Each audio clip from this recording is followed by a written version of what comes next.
DNA का नाम सुना है तुम लोगों ने? पिछली क्लास में सुना ही था डीएनए। सबसे पहली बात, डीएनए बनता कहाँ है? तो आप लोगों ने इस बात को पढ़ा कि हमारा जो शरीर होता है ये छोटे छोटे सूक्ष्म सेलों से मिलकर बना है, कोशिकाओं से मिलकर बना है। उन कोशिकाओं का मध्य भाग क्या होता है? केंद्रक या न्यूक्लियस कहते हैं उसको। तो हमारा शरीर कई छोटी छोटी कोशिकाओं से मिलकर बना होता है और इन छोटी छोटी कोशिकाओं का मध्य भाग होता है केंद्रक।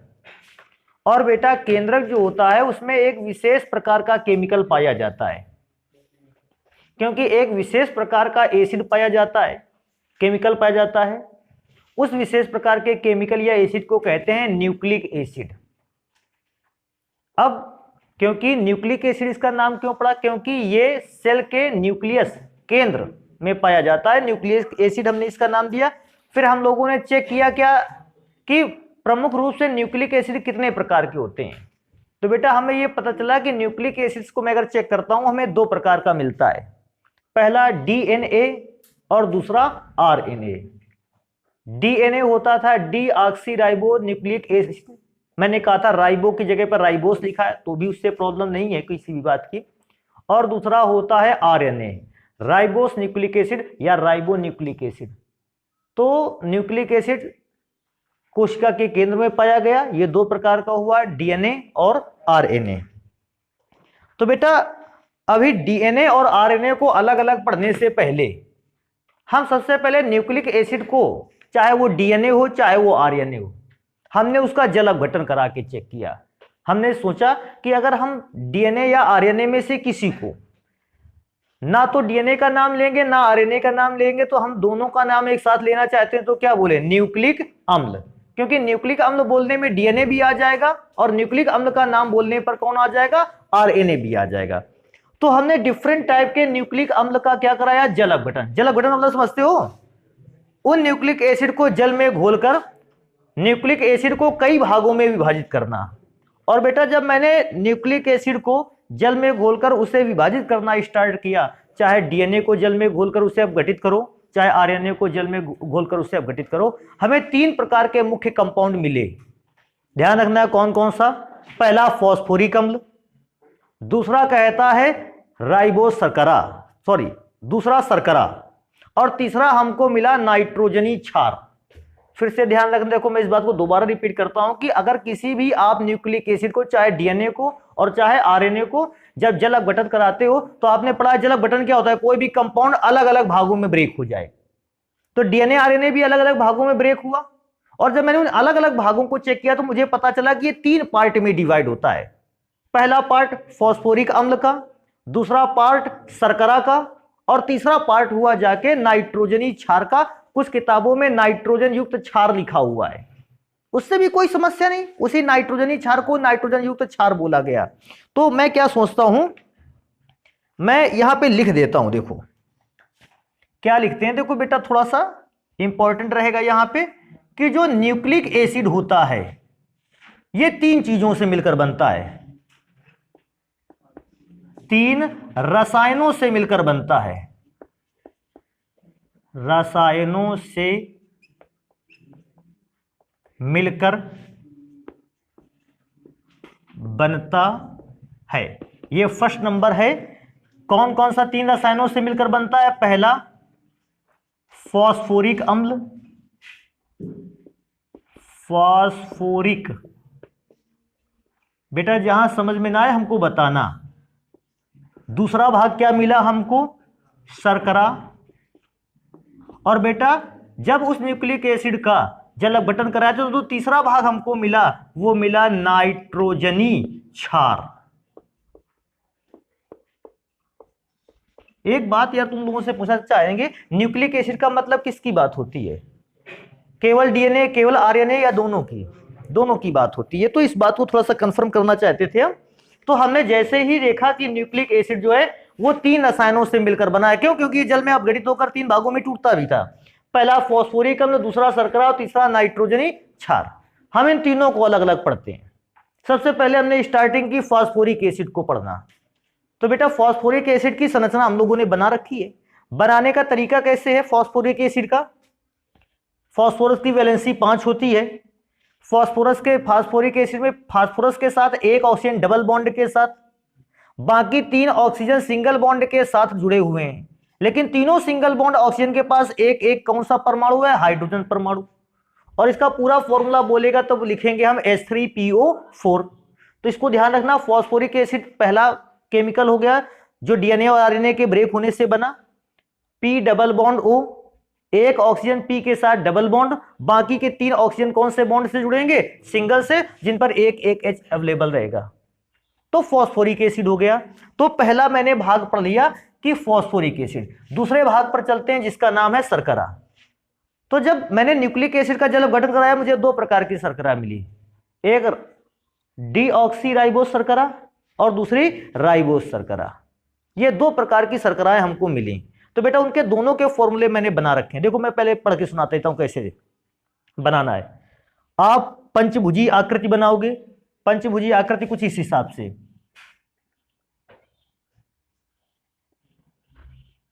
तरीका क्या रहेगा? यहां पर भी कुछ परमाणु जुड़ेंगे, यहां पर भी, यहां पर भी, यहां पर भी कुछ परमाणु जुड़ने लगेंगे। जोड़ेंगे कैसे? यहां पर OH, यहां पर H, यहां पर H, यहां OH। थोड़ा सा अच्छा कर लेते हैं, यहां H, यहां OH, यहां H और बेटा यहां जुड़ेगा CH2OH। तो ये जोड़ने का क्रम रहा बेटा। ये पहली प्रकार की शर्करा बना के तैयार की हम लोगों ने। मैं इसको मिटा देता हूं। अच्छा, दूसरे प्रकार की शर्करा में करना क्या था? शर्करा दूसरी प्रकार की भी सेम स्ट्रक्चर फॉर्मूला। बेटा अगर दूसरे प्रकार की शर्करा को चेक करोगे तो देखो एक चेंज केवल, बेटा ये जो नीचे OH लिखा है इसके स्थान पर हमें क्या लिख देना है? H। इन दोनों शर्कराओं में से के फॉर्मूले में से अगर मैं चेंज देखता हूं तो केवल एक ही चीज का चेंज है। किस चीज का चेंज है? कि जहां पर यहां H के साथ नीचे OH लिखा था, यहां H के साथ क्या लिखा हुआ है? H। बाकी इस शर्करा और इस शर्करा के फॉर्मूले में कोई डिफरेंस नहीं है। अब क्योंकि यहां पर वैलेंसी चेंज हुई, OH से जुड़ा हुआ था, अब H से जुड़ गया। पहली शर्करा का नाम है राइबो शर्करा, या बेटा इसको ऐसे भी बोल सकते हैं राइबोस शर्करा। पूछेगा राइबोस शर्करा किस न्यूक्लिक एसिड में पाया जाता है? मैं आपसे पूछता हूं राइबोस शर्करा काहे में पाया जाएगा? डीएनए में कि आरएनए में? तो नंबर आएगा डीएनए में तो डीऑक्सीराइबो न्यूक्लिक एसिड नाम होता है, नहीं रहता है। उसने बोलता है डीऑक्सीराइबोस न्यूक्लिक अम्ल। तो और आरएनए को क्या बोलता है? राइबो न्यूक्लिक अम्ल। तो जो राइबोस शर्करा होगी वो कौन किस में पाई जाएगी? आरएनए में। ध्यान रखना इस चीज को। अभी आगे हम एक बात को पढ़ते हैं। सर जी इस शर्करा का नाम क्या है? इसका शर्करा का नाम है डी ऑक्सी राइबोस, या राइबो लिख देते थे वहां पे शर्करा। बेटा डीऑक्सीराइबोस शर्करा नाम से ही रिप्रेजेंट है। ये कहां पर पाया जाएगा? डीएनए में, नाम ही है डीऑक्सीराइबोस शर्करा। तो ध्यान रखना है हमारे 2 प्रकार की शर्कराएं मिली हैं, एक डीएनए में पाई जाती है और दूसरी कहां पर पाई जाती है? आरएनए में। तो एक इंपॉर्टेंट क्वेश्चन हम लोगों का यहां पर बन जाएगा। क्या इंपॉर्टेंट क्वेश्चन बनने वाला है कि डीएनए में कौन सी शर्करा पाई जाती है और आरएनए में कौन सी शर्करा पाई जाती है? इसको इसे ऐसे लिखते हैं बेटा, डीएनए में पाई जाती है कौन सी शर्करा? डी ऑक्सी राइबो, या राइबोस लिख सकते हैं आप, शर्करा। और बेटा 3rd नंबर पे मैं इसको लिखूंगा कि आरएनए में कौन सी शर्करा पाई जाती है? राइबोस। बेटा यहां तक समझ में आया ना डीएनए आरएनए में से? तो एक ये क्वेश्चन बन के आता है कभी कभी हम लोगों के लिए, डीएनए में कौन सी शर्करा पाई गई और आरएनए में कौन सी शर्करा पाई गई। अभी चेक करते हैं अब नाइट्रोजनी क्षार, क्योंकि जलक बटन पर तीसरा कंपाउंड था नाइट्रोजनी क्षार। नाइट्रोजनी क्षार को जब बेटा चेक किया गया तो नाइट्रोजनी क्षार प्रमुख रूप से 2 प्रकार का मिला हमें। अगर मैंने बनावट के आधार पर उसको चेक किया तो मुझे 2 प्रकार का मिला। पहला नाइट्रोजनी क्षार प्यूरीन क्षार, क्योंकि इस प्रकार के क्षार का स्ट्रक्चर प्यूरीन से मिलता था तो हमने उस क्षार को क्या नाम दे दिया? प्यूरीन क्षार। दूसरा पिरीमिडीन क्षार, हमारे यहां एक कंपाउंड आता है पिरीडीन, जिन क्षार का रासायनिक सूत्र पिरीडीन से मिलता था हमने उन क्षारों का नाम रखा पिरीमिडीन क्षार। एक समय के लिए इसको स्ट्रक्चर को चेक करते हैं, देखो कैसे स्ट्रक्चर बनाने हैं। इसका स्ट्रक्चर जान लिया, इसके स्ट्रक्चर में कोई प्रॉब्लम नहीं है। इनमें से एक का स्ट्रक्चर जान लिया, बाकी के दो स्ट्रक्चर को जानने में कोई प्रॉब्लम नहीं है, उससे परेशान नहीं होना। अब कहोगे सर जी प्यूरिन क्षार का सूत्र एक लिखते, बेटा प्यूरिन क्षार दो प्रकार का होता है, पहला एडिनिन, दूसरा गुआनिन। एडिनिन को बेटा ए से लिखते हैं और गुआनिन को काहे से लिखते हैं, जी से। ज्यादातर जब भी हम लोग डीएनए या आरएनए का स्ट्रक्चर बनाते हैं पूरा एडिनिन वगैरह नहीं लिखते। पंचभुजी आकृति में से अगर मैं चेक करता हूं तो पंचभुजी आकृति में बेटा इसको थोड़ा सा सही कर लेते हैं, NH। पंचभुजी आकृति दोनों का सेम है, पंचभुजी का ऊपर N नीचे NH, नीचे NH। खष्टभुजी आकृति में ध्यान देना है, NH2 ग्रुप रखना है, इसके बाद यहां N, इसके बाद एक छोड़कर फिर से N। अभी यहां पर भी एक ध्यान देने वाली बात है, इसको छोड़, इसके बाद यहां N, बीच में एक छोड़ा यहां पर N। अब इसको छोड़ के यहां N लगाते, लेकिन साथ में उसका N लगा था तो हमने यहां N नहीं लगाया, वही वाला N वहां ट्रांसफर कर दिया। ध्यान रखने वाली बात है। अब क्योंकि पंचभुजी आकृति तो सेम थी, खष्टभुजी आकृति में डिफरेंस कहां पे आया, NH2 की जगह पर क्या हो गया, डबल बॉन्ड हो, और ये जो NH2 था वो ट्रांसफर होके यहां पर आ गया। देखो NH2 ऊपर वाली पोजीशन पर था, वहां से ट्रांसफर होकर यहां नीचे आ गया। अब नीचे आ गया तो बेटा यहां पर उस NH2 की जगह पर किसको लगा दिया, डबल बॉन्ड हो, और जहां N था वहां क्या लगाया, NH। लेकिन एक प्रॉब्लम आई, सर ने N की जगह पर NH क्यों लगाया, N की जगह पर NH क्यों अप्लाई कर दिया बेटा, यहां पर देखो डबल बॉन्ड था तो नाइट्रोजन की वैलेंसी 3 कंप्लीट थी, और वहां क्योंकि बॉन्ड कैसे हो गए, सिंगल, तो नाइट्रोजन की वैलेंसी एक इस बॉन्ड से कंप्लीट हुई, एक इस बॉन्ड से कंप्लीट हुई, एक वैलेंसी रह गई। उसको बैलेंस करने के लिए मैंने क्या जोड़ दिया, H। तो इस स्ट्रक्चर को एडिनिन और इसके जस्ट साइड में लिखे स्ट्रक्चर को हम क्या बोलेंगे, गुआनिन। अभी आगे चलते हैं, कहता है पिरीमिडीन से रिलेटेड स्ट्रक्चर को, दोनों स्ट्रक्चर आसान है, सॉरी तीनों। बेंजीन रिंग बनाना है सब में, यहां पर डबल बॉन्ड किनारे की ओर, सबका एक ही फॉर्मूला, डबल बॉन्ड और डबल बॉन्ड। तुमको चेक कैसे करना है, यहां पे भी डबल बॉन्ड है, यहां पर भी डबल बॉन्ड है, NH यहां पर है आर्थो पोजीशन में, तो इसका भी NH आर्थो पोजीशन में है। फिर इसके बाद डबल O है, डबल बॉन्ड O, यहां भी डबल बॉन्ड O है, नीचे NH है, नीचे NH है। इस और इस फॉर्मूले में मात्र एक चेंज है कि यहां के इस आर्थो पोजीशन पे CH3 नहीं लगाना है और यहां पर CH3 को क्या कर देना है, लगा देना है। तरीका ऐसे भी समझ सकते थे हम लोग, देखो कैसे समझते, डबल बॉन्ड O, फिर N H, फिर O, फिर NH, मतलब कैसे ONH ONH। यहां पर भी चेक करते ONH ONH, ONH ONH के बाद यहां पर कोई ग्रुप नहीं लगा था, इसमें ONH ONH के बाद एक ग्रुप लगा देते CH3। अब अगर मैं इस फॉर्मूले का नाम देखता तो यूरेसिल, और CH3 लग गया, इस फॉर्मूले का नाम क्या हो गया, थायमीन। अब अगर मुझे तीसरा फॉर्मूला देखना होगा तो तीसरा फॉर्मूला बेटा मैं पहले फॉर्मूले से कंपेयर करूंगा। कैसे पहले फॉर्मूले से कंपेयर करेंगे, ध्यान रखने वाली बात है, यहां से स्टार्ट, NH नीचे NH, O O NH NH, ये बस डबल बॉन्ड O है, उसकी जगह पे हमने क्या लगा रखा है, NH2। बाकी फॉर्मूला पहला और तीसरा सेम है, केवल एक जगह डिफरेंस है, जहां मैंने यहां डबल बॉन्ड के साथ O लगा रखा है, यहां डबल बॉन्ड के साथ क्या लगा है, NH2। बाकी तो दोनों को फॉर्मूला सेम ही है।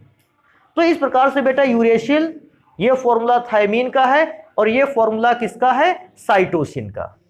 अब एक मैं बात लिखूंगा इधर, उसको ध्यान देना है तुम लोगों को, समझ में आ जाए तो बताना, ना समझ में आए तो इसको दोबारा देखेंगे। अगर हमारे पास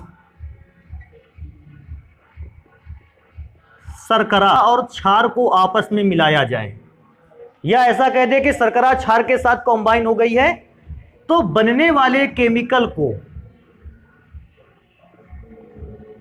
न्यूक्लियोसाइड कहते हैं। फिर से मैं इस बात को दोबारा रिपीट कर देता हूं, अगर हमारे किसी फॉर्मूले में डीएनए या आरएनए में उपस्थित शर्करा किसके साथ अभिक्रिया करे, क्षार के साथ, और एक योगात्मक कंपाउंड बनाए, तो ऐसे कंपाउंड को हम क्या बोलते हैं, न्यूक्लियोसाइड। एक और इंपॉर्टेंट चीज, अगर शर्करा क्षार के साथ जुड़े और क्षार जुड़े फास्फोरिक अम्ल के साथ। तो बेटा इस दौरान जो नया केमिकल कंपाउंड बनता है उसको कहते हैं न्यूक्लियोटाइड। न्यूक्लियोटाइड। एक बार दोबारा से मैं इसको रिपीट करता हूं।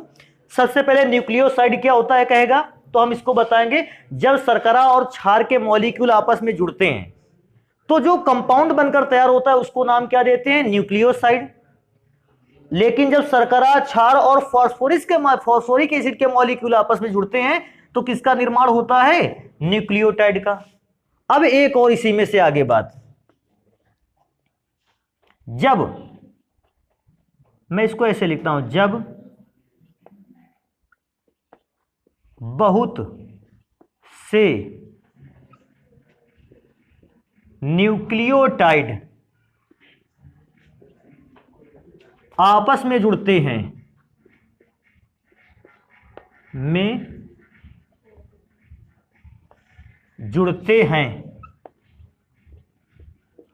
तो उस समय जो केमिकल बनता है,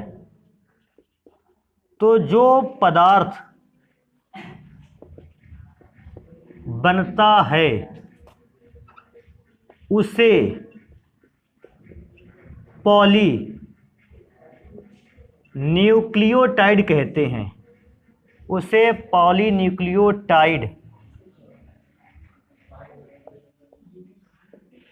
और बेटा इसमें से भी एक और इंपॉर्टेंट लाइन, क्या इंपॉर्टेंट लाइन, एक तो इसको ध्यान रखना है और इसके बाद भी दो पॉली न्यूक्लियोटाइड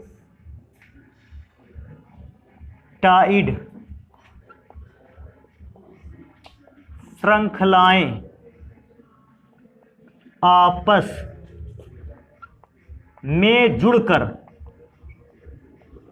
आपस में जुड़कर डीएनए या आरएनए को बनाती है। तो ये कुछ शब्द ऐसे थे जिनको बताना जरूरी था, इसलिए मैंने वहां लिखा। एक काम करते हैं, इनको नोट कर लो जल्दी से, फिर बाकी आगे पढ़ते हैं। न्यूक्लियोसाइड किस किस पदार्थ का मिश्रण है, शर्करा और कौन सा शर्करा, कुछ शर्करा कोई भी हो सकती है, राइबोस और डीऑक्सीराइबोस। क्षार में से कौन सा क्षार, कोई भी क्षार, 5 पढ़े आपने, 2 प्यूरिन से मिलते पढ़े और 3 पिरीडीन से मिलते पढ़े, 5 में से कोई क्षार हो सकता है, आप यूज कर सकते हैं। अब अगला नंबर, न्यूक्लियोटाइड किनको किनको मिलाकर बनता है, शर्करा, नाइट्रोजनी क्षार या क्षार और फॉस्फोरिक अम्ल, न्यूक्लियोटाइड हो गया। अगर न्यूक्लियोटाइड के बहुत सारे मॉलिक्यूल एक दूसरे के साइड में रखते चले जाएं, हजारों मॉलिक्यूल्स को एक दूसरे से अभिक्रिया करवाएं, और अभिक्रिया करवाएंगे तो एक लंबी चेन वाला कंपाउंड बनकर तैयार होगा, खूब लंबी चेन बनेगी। कैसी लंबी चेन बनेगी उसको भी चेक करेंगे। तो उस चेन का नाम क्या होगा, पॉलीन्यूक्लियोटाइड। ये पॉलीन्यूक्लियोटाइड हो गया। अदर नंबर, एक और चीज हम पूछते हैं, अगर पॉलीन्यूक्लियोटाइड की 2 श्रृंखलाएं एक दूसरे के पैरेलल आ जाएं, समांतर आ जाएं, पहला पॉलीन्यूक्लियोटाइड दूसरा पॉलीन्यूक्लियोटाइड, तो पहले पॉलीन्यूक्लियोटाइड की श्रृंखला में उपस्थित जो क्षार होते हैं वो दूसरी पॉलीन्यूक्लियोटाइड की श्रृंखला में उपस्थित क्षार के साथ हाइड्रोजन बॉन्ड बनाते हैं। मतलब पहला पॉलीन्यूक्लियोटाइड दूसरा पॉलीन्यूक्लियोटाइड, और दोनों के बीच के जो क्षार हैं एक दूसरे के साथ कौन सा बॉन्ड बना रहे हैं, हाइड्रोजन बॉन्ड। इस श्रृंखला को क्या कहते हैं, डीएनए या आरएनए। तो एक बार दोबारा से, क्योंकि बायो का है, एक बार दोबारा से मैं इसको रिपीट करूंगा और फिर तुरंत संरचना बनाई जाएगी। तो आप लोगों ने इसके पहले पढ़ा डीएनए और आरएनए को बनने के तरीके को। मैं फिर से एक बार दोबारा से आपसे पूछ लेता हूं, बेटा शर्करा और नाइट्रोजनी क्षार मिलकर क्या बनाते हैं, न्यूक्लियोसाइड। शर्करा, क्षार और फॉस्फोरिक एसिड मिलकर आपस में क्या बनाते हैं, न्यूक्लियोटाइड। अभी मैं क्या बोलूंगा कि अगर न्यूक्लियोटाइड का ये पहला मॉलिक्यूल, दूसरा, तीसरा, चौथा, पांचवा, इस प्रकार से हजारों मॉलिक्यूल न्यूक्लियोटाइड के रख दिए जाएं, तो वो हजारों मॉलिक्यूल आपस में अभिक्रिया करके जुड़ेंगे और एक लंबी श्रृंखला बनाएंगे। उस लंबी श्रृंखला को आप क्या कहोगे? पॉलीन्यूक्लियो। मैं बनाकर दिखाता हूं पॉलीन्यूक्लियोटाइड की पहली श्रृंखला बेटा।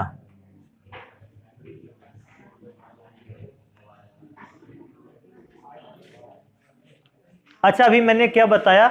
ये एक श्रृंखला हो गई पॉलीन्यूक्लियोटाइड की। और डीएनए में कितनी श्रृंखलाएं होती हैं पॉलीन्यूक्लियोटाइड? 2। एक और बनाना है समांतर। देखो ध्यान रखना बेटा इसको बनाने के तरीका। अब बहुत सारे बच्चों के मन में आ रहा है समांतर का मतलब है दोनों के बीच की दूरी कैसी होनी चाहिए? बराबर। ये पहली पॉलीन्यूक्लियोटाइड श्रृंखला, ये दूसरी पॉलीन्यूक्लियोटाइड श्रृंखला। ध्यान रखने वाली, पहली श्रृंखला कहां से गई? यहां से स्टार्ट हुई और इसके बाद यहां नहीं आई है, ये वाली है पहली न्यूक्लियोटाइड श्रृंखला। ये दूसरी पॉलीन्यूक्लियोटाइड श्रृंखला है और ये दो श्रृंखलाएं एक दूसरे के साथ समांतर क्रम में हैं। अब कहोगे दूसरे के साथ समांतर क्यों है, कैसे हैं? हमको तो इसमें से ओवरलैप करती हुई दिखाई दे रहे हैं। बेटा नहीं, ये एक दूसरे के साथ मरोड़ते हुए, एक जैसे आप दो तार को नहीं ले लेते हो, रस्सियों को दो ले लेते हो, एक दूसरे के साथ क्या कर देते हो? मरोड़ देते हो। और जब मरोड़ देते हो तो ये ध्यान रखने वाली बात है प्रत्येक रस्सी के बीच की दूरी आपस में कैसी रहती है? समांतर। तो ये भी एक दूसरे के साथ कैसे रखे हुए हैं? मुड़े हुए रखे गए हैं। अब ये तो दो श्रृंखलाएं बन गई। ये दोनों श्रृंखलाएं किसकी हैं? मैं देखो इसलिए लिखता हूं पॉलीन्यूक्लियोटाइड की। ये भी श्रृंखला है पॉलीन्यूक्लियोटाइड की, ये फर्स्ट श्रृंखला है और ये बेटा कौन सी श्रृंखला है? द्वितीय। अब कहता था डीएनए में क्या होता है? दो पॉलीन्यूक्लियोटाइड की श्रृंखला के बीच में जो नाइट्रोजनी क्षार होते हैं, कौन कौन से नाइट्रोजनी क्षार होते हैं? मैं पढ़ के सुनाता हूं। थायमीन, यूरेसिल, गुआनिन, साइटोसिन, ये सारे के सारे क्षार जो होते हैं वो एक दूसरे से बॉन्ड बनाकर जुड़ते हैं। और बॉन्ड कैसे बना के जुड़ते हैं? ध्यान रखने वाली बात है, पहली श्रृंखला का गुआनिन दूसरी श्रृंखला के साइटोसिन के साथ बॉन्ड बना सकता है। थोड़ा सा और नजदीक बना लेते हैं। फिर ये गुआनिन इस साइटोसिन के साथ हाइड्रोजन बॉन्ड बनाएगा। पहली श्रृंखला का थायमीन दूसरी श्रृंखला के एडिनिन के साथ श्रृंखला बना सकता है। ये बेटा बॉन्ड बना देते हैं, ये हाइड्रोजन बॉन्ड बना सकता है। अब ध्यान रखने वाली बात है, ये बहुत इंपॉर्टेंट चीज है। कोई भी व्यक्ति डीएनए का सूत्र बनाते समय यूरेसिल का फॉर्मूला नहीं लिखेगा। यूरेसिल को रिप्रेजेंट कैसे करते हैं? यू से। क्योंकि इस बात को विशेष ध्यान रखने वाली बात है कि डीएनए में कौन से प्रकार का क्षार नहीं पाया जाता है। उसका आंसर है कौन सा क्षार नहीं पाया जाता? यूरेसिल। दिमाग में इस बात को हमेशा रखना, डीएनए किससे मिलकर नहीं बना होता है? यूरेसिल। मैंने बहुत सारे नंबर लिख रखे हैं लेकिन शायद वो नंबर नहीं लिखा तो मैं लिखवा दूंगा लास्ट में। तो गुआनिन किससे जुड़ गया? साइटोसिन से। कौन से बॉन्ड के थ्रू? हाइड्रोजन। थायमीन किससे जुड़ गया? एडिनिन से, हाइड्रोजन बॉन्ड के थ्रू। अभी यही चीजें लिखनी है लेकिन क्रम पलट सकते हैं आप। एडिनिन थायमीन से जुड़ सकता है। अब कहोगे सर जी ये क्या कोई निश्चित क्रम चल रहा है? कोई निश्चित क्रम नहीं है। आप बनाना चाहो तो चाहे जैसा क्रम बनाते चले जाओ, बशर्ते गुआनिन को हमेशा किससे जोड़ना? साइटोसिन से। और एडिनिन को कैसे जोड़ना? थायमीन से। मैंने यहां देखो बनाया, यहां गुआनिन को साइटोसिन से,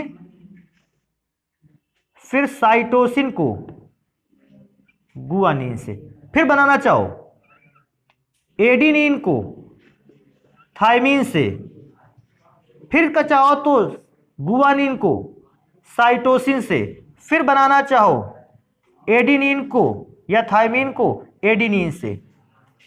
आप ये श्रृंखला नीचे भी कवर कर सकते हो। मैं बना के दिखा देता हूं। बशर्ते जोड़ने का क्रम क्या है? गुआनिन हमेशा किससे जुड़ेगा? साइटोसिन से। और थायमीन किससे जुड़ेगा? एडिनिन से।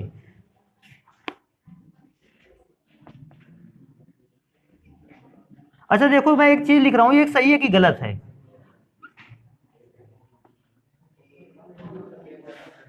ये गलत है। गुआनिन किससे जुड़ेगा? साइटोसिन से।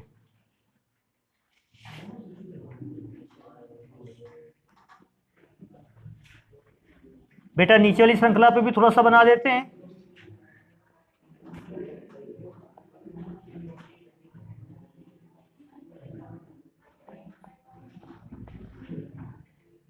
तो ऐसा डीएनए का स्ट्रक्चर आप बना सकते हो। हाँ, एक बात इसमें से मैं बताना भूल गया, इसको सुनो, नोट ना करो पहले भैया, इसको सुन लो।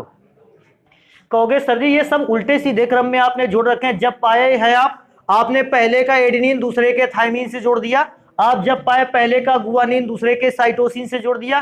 तो क्या ये जुड़ाव जो होता है रैंडमली होता है, अपने मन का होता है?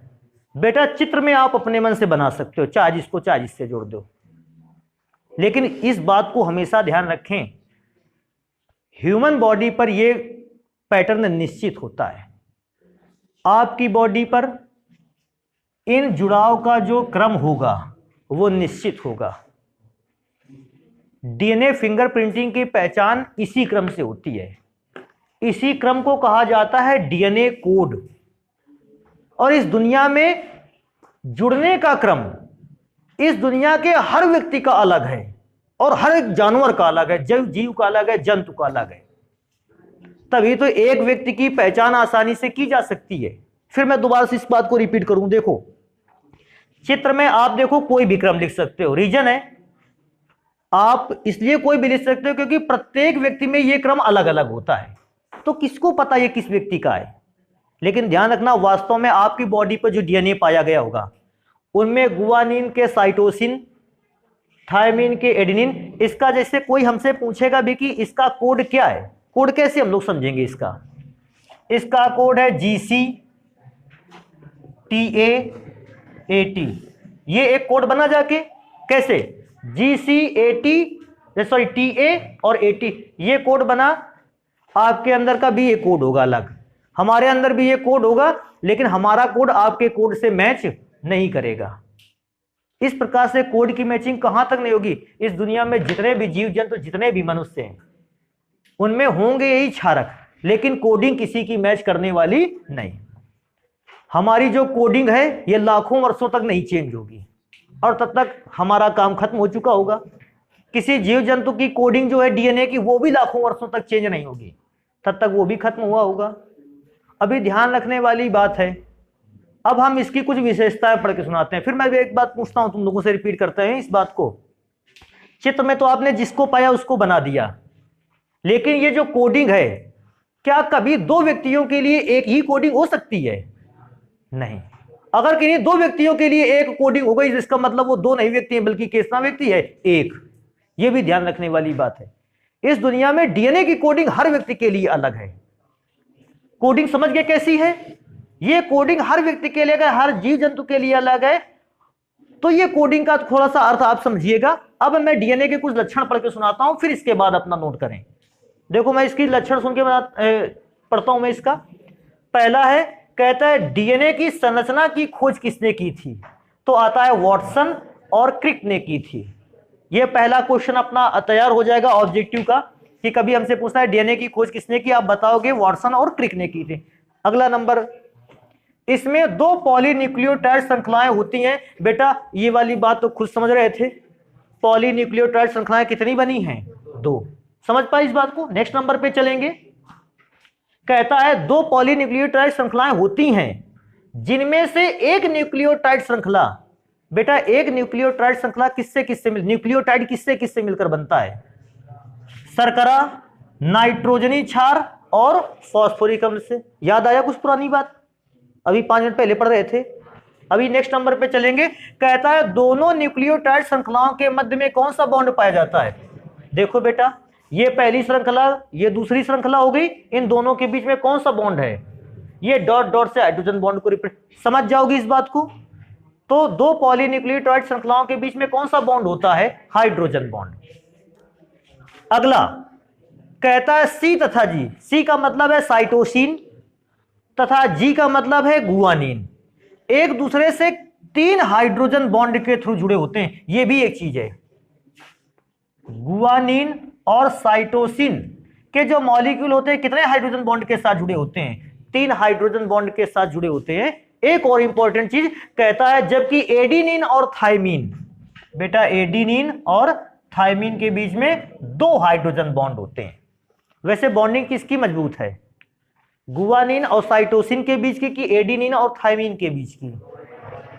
तो मतलब डीएनए जब भी कभी ब्रेक होता है, रेप्लिकेशन होता है, रेप्लिकेशन का मतलब डीएनए का टूटना, तो श्रृंखलाएं कहां से टूटती होंगी, गुआनिन और साइटोसिन के बीच की, एडिनिन और थायमिन के बीच की, एडिनिन और थायमिन के बीच की डबल बॉन्ड होता है, या ऐसा कह सकते हैं 2 हाइड्रोजन बॉन्ड पाए जाते हैं। अगला नंबर, कहता है शर्करा के अणुओं के बीच की दूरी कितनी होती है, 11 एंगस्ट्रॉम। भाई इसमें से क्या होगा, यहां छोटे छोटे शर्करा के मॉलिक्यूल होते होंगे, इस श्रृंखला में छोटे छोटे शर्करा के मॉलिक्यूल होते हैं, उन शर्करा के 2 मॉलिक्यूल के बीच की दूरी कितनी होती है, 11 एंगस्ट्रॉम।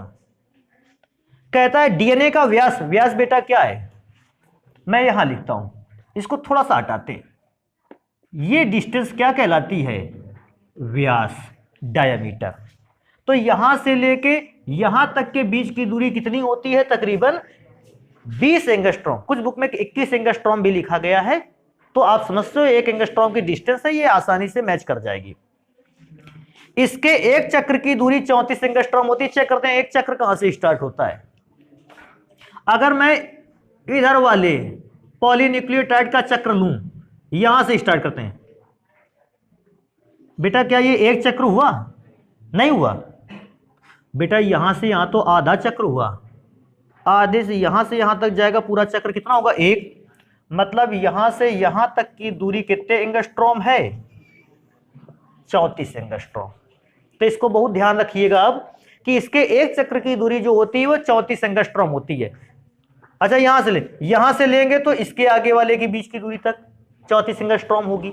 अभी नेक्स्ट नंबर पढ़ते हैं। कहता है केंद्रक के अंतराकाश अंतरावस्था में डीएनए का रेप्लिकेशन होता है। बेटा इस नंबर को थोड़ा सा ध्यान रखें, केंद्रक की डीएनए बनता कहां है, केंद्रक में, और केंद्रक के अंतराकाश अवस्था में डीएनए का रेप्लिकेशन का मतलब डीएनए का टूट जाता है 2 भागों में। अब डीएनए 2 भागों में टूटकर करता क्या है, जैसे आपका शरीर है तो आपके अंदर जो डीएनए बनकर तैयार हुआ है वो आपके माता के डीएनए के रेप्लिकेशन से, डीएनए का एक भाग माता से टूट कर आएगा और डीएनए का एक भाग पिता से टूट कर आएगा, और ये दोनों आपस में मिलकर श्रृंखलाएं एक नया डीएनए बनाएंगी जो उन दोनों के बच्चों के अंदर होगा। इससे क्या होता है, एक प्रॉब्लम आसान हो जाती है कि बच्चे की पहचान माता के डीएनए से भी हो सकती है और बच्चे की पहचान पिता के डीएनए से भी हो सकती है। तो फिर ध्यान रखना इस बात को, डीएनए का टूटना क्या कहलाता है, रेप्लिकेशन। जैसे कभी हमसे पूछता है डीएनए रेप्लिकेशन क्या है, तो हम बताएंगे अंतराकाश अवस्था में डीएनए का 2 भागों में ब्रेक हो जाना क्या कहलाता है, डीएनए का रेप्लिकेशन। और प्रत्येक व्यक्ति के शरीर में, हम हो चाहे आप, हम लोगों का डीएनए कैसे बना होगा, डीएनए का एक पार्ट माता से टूट कर आया होगा और डीएनए का एक पार्ट कहां से टूट कर आया होगा, पिता से, और उन दोनों पार्ट ने आपस में मिलकर फिर से श्रृंखलाएं बनाई और श्रृंखला बनाते बनाते एक नया डीएनए बनाकर तैयार कर दिया। तो अब अब हम लोग क्या सोचते हैं, उस बच्चे के डीएनए में माता का भी डीएनए है और पिता का, दोनों से उसकी पहचान की जा सकती है। आपको पता है बहुत सारी लाशों की जो पहचान होती है डीएनए के माध्यम से ही होती है। अच्छा, डीएनए का ऐसा कोडिंग होता है कि जो किसी दूसरे व्यक्ति में पाया ही नहीं जाएगा, तो उसमें मैचिंग जब कराई जाती है तो 50% डीएनए जो होता है वो पिता से मैच कर जाता है और 50% डीएनए जो होता है वो माता से मैच कर जाता है, और व्यक्ति की वो मर्द शरीर की पुष्टि तुरंत हो जाती है उसी समय। अच्छा, डीएनए की पहचान करने के लिए भी बहुत छोटा एक बाल ही काफी है, एक छोटा सा बाल टूटकर गिर जाए डीएनए की पहचान उसी से हो सकती है, क्योंकि डीएनए के बाल में ही इतनी कोडिंग होगी, आसानी से व्यक्ति की पहचान की जा सकती है। तभी देखते होगे तुम लोग कोई नाटक देखते हो, हाई सस्पेंस नाटक देखते हो जिसमें से सीआईडी वगैरह, उसमें से एक बाल से केवल पूरे डीएनए का पैटर्न पता कर लेते हैं। फिलहाल क्योंकि ये डीएनए का रेप्लिकेशन आ गया तो मैंने इसलिए उसको बताया। अगला नंबर है बेटा डीएनए के 1 पिकोग्राम एक प्रकार का वजन होता है ना, द्रव्यमान।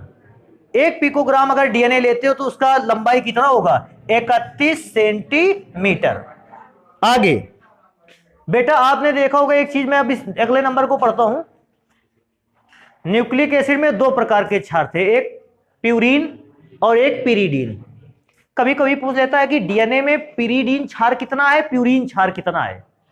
तो बेटा ये अगर रेशियो कभी पूछता तो हम बताएंगे डीएनए में पिरीडीन और प्यूरीन क्षारों का अनुपात कितना होता है, 1/1 का मतलब है जितना प्यूरीन क्षार होगा उतना ही पिरीडीन क्षार होगा। लास्ट नंबर कहता है एक न्यूक्लियोटाइड का अणुभार तकरीबन कितना होता है, 600 होता है। एक और इंपॉर्टेंट चीज हम लोगों को ये डीएनए में कौन सा नाइट्रोजनी क्षार नहीं होता है, इसको हमेशा याद रखोगे। कौन सा आपको नहीं दिख रहा है, यूरेसिल।